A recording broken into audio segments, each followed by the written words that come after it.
हरियाणा में बीजेपी को ऐसे निकालेंगे जैसे बेटा बदे सीन गए थे, खड़े खड़े रोवेंगे बीजेपी की जो टिकट है वो। तो भाई ये तो रमलू हैं। बोला अरे रमलू तो ना रोली, बोला ताई कित रोवेगी, जानती जाइए रोंदी जाइए। अब इनकी के बात बताऊं, एक का सरकार जनता से निवेदन करूंगा, इन रमलू से पेंडा छुटवा लो। ये तो को 3 पत्ती खेलनी है, मैं तो हंसी गया। बोला वहाँ का जो विधायक है वो 3 पत्ती खेल रहा है, 4 बजे तक 3 पत्ती खेल रहा है, 5 बजे फिर और क्या में डूब जाए। तो उसको पानी का बाग बेच दिया। ये सारी बीजेपी प्रॉपर्टी डीलिंग कर रही है। और अब थोड़ा समय रह गया सरकार में, जो इनकी काटी हुई कॉलोनी लेवेगा उन्हें भुगतना पड़ेगा। ये कॉलोनी रेगुलराइज नहीं होगी, इनमें बहुत ठगी है।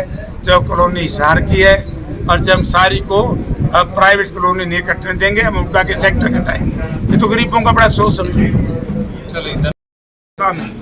जो काम हम छोड़ करके गए थे, हिसार पार्लियामेंट के अंदर इन्होंने एक नया विकास कार्य किया। हमारी सोच थी हम लाला लाजपत राय विश्वविद्यालय को पूरी दुनिया के विश्व के मानचित्र पर लेकर के जाए। इन बेईमानों ने उसका स्थान बदल दिया। अच्छा होता जहाँ चौधरी भूपेंद्र सिंह हुड्डा ने शिलान्यास किया था वहीं पर नंबर।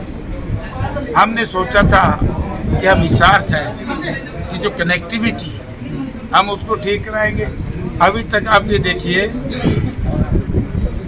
ये समझो 2006 में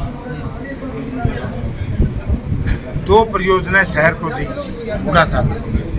एक थी एलिवेटेड वे, जिंदर चौक से लेकर के सिविल हॉस्पिटल तक ऊपर गांव में, उसको 5 साल तो यूँ छोटना मुख्यमंत्री को कहा गया। एक DNIT अंग्रेजी का शब्द है, देसी भाषा में एस्टिमेट है, वो नहीं बना के दिया। और एक है सूर्यनगर का पुल, रेलवे ओवरब्रिज और अंडरपास। इसी बेईमान सरकार है,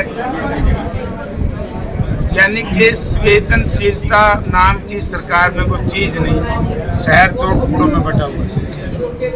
अगर वो बनवा देते, 6 साल से तो कंस्ट्रक्शन का काम शुरू है, उसको चालू नहीं करवाया। इसके इन पर कौन विश्वास है? रोजगार है। अब संविधान तो बचाया है, किसान ने, मजदूर ने, दलित ने, कर्मचारी ने, व्यापारी, क्योंकि इनका बहुमत नहीं आया। अब रिजर्वेशन बचानी है, क्योंकि कौशल रोजगार निगम बंद करे बगैर रिजर्वेशन नहीं बच सकती। क्योंकि आज कौशल रोजगार निगम में ना दलित की रिजर्वेशन है, ना बैकवर्ड की है, ना एक्स सर्विसमैन की है, ना डिपेंडेंट की है, ना स्पोर्ट्स पर्सन की है। ये बेईमानों ने आपने देखा, हाई कोर्ट ने 15,000 वैकेंसी रद्द कर दी। ये तो माफी मांगनी चाहिए सरकार। अच्छा, स्पोर्ट्स पॉलिसी भाई, पदक लाओ पद पाओ, ये पॉलिसी हम बंद करेंगे। जो हमारे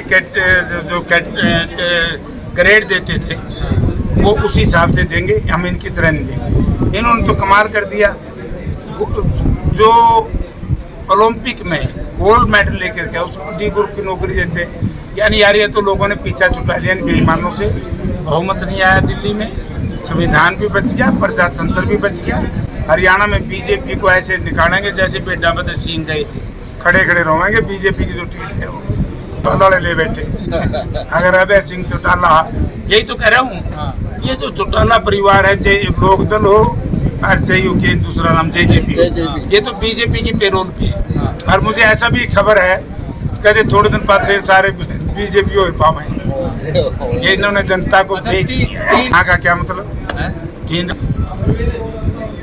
यूनिवर्सिटी हमने बनाई, ROB हमने बनाया, एक्सप्रेस हाईवे हमने बनाया, जींद सोनीपत रेलवे लाइन हमने जुड़वाई। इन्हें तो सिटी मरवाई है, बाकी काम हमारा है। शहर के अंदर आपने देखा होगा जो टाउन हॉल था, उसके ऊपर जो अभी बैंक स्क्वायर और वो पार्किंग, मल्टी स्टोरी पार्किंग, ये सारा प्रोजेक्ट उस वक्त का हमारा तो था, प्रतापगढ़ जयप्रकाश का।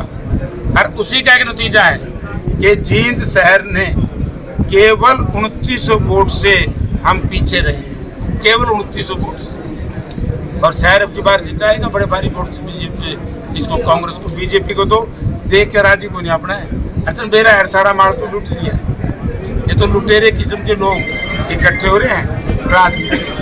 अच्छा जब तो इन बेवकूफ़ों को मैंने कहा था कि भाई अच्छा काम करो, क्यों विरोध करेंगे।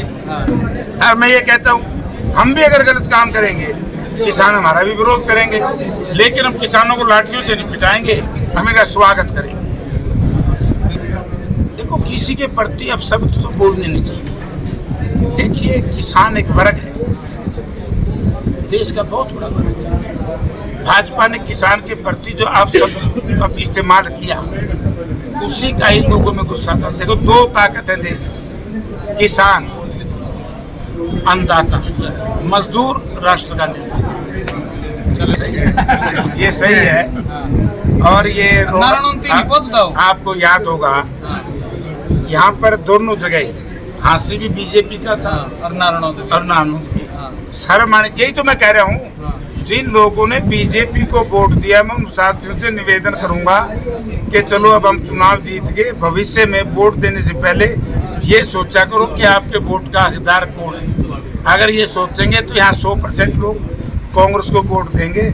और मैं एक और याद दिलाना चाहता हूँ, मैं एमएलए था इंडिपेंडेंट कलायत से, और अभिमन्यु था एमएलए को, मंत्री को नानू से।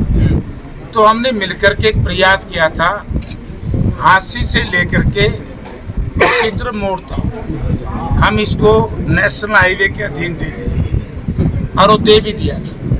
आप रिकॉर्ड देखिए जीन जा करके, बहुत समय तक इसकी डीएनआईटी भी नेशनल हाईवे ने शुरू कर दी थी, जीन से जलालपुरा की तरफ बाईपास। जैसे 19 में सरकार बनी और ये दुष्यंत के महकमा मिल गया, ये B&R, इन्होंने उस प्रोजेक्ट को रद्द कर दिया। अगर वो प्रोजेक्ट रद्द ना होता तो हाँसी से लेकर के चित्र मोड़ तक इतना बढ़िया हमने 4 लेन करवा दिया था, भारत सरकार को सड़क दे दी थी।